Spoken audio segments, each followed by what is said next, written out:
And so I think ultimately, in a perfect world, we need to get to the same place with things like textile waste and circularity in that context as well. And so how we do that is, I think, a challenge, but it ultimately comes from, your local consignment store is a great way to do these sorts of things. Where it gets tricky is when we start looking at, okay, if it can't be reused or resold or repaired, and we need to actually recycle the material at the end of life, that's where it gets extremely tricky at the moment. And again, it starts at design. It starts with the ability to design for recyclability. It requires a lot of technology transformation at the moment as well to ensure that even if we have a monomaterial garment that comes back and trims are taken out and it is just fabric, is there actually the technology available to do that recycling at scale, whether it be mechanical or chemical?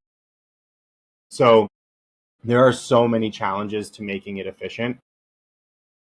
I don't blame brands for saying that, we're only going to take back our own products. There are many challenges to having a take back program as a brand and saying, we'll take everything back, unless your end goal is just, we're going to take everything back and just recycle it.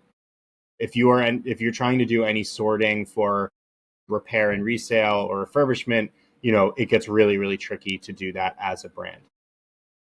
Consignment store model is a different approach, but if you are producing your own products, it can get really tricky as well.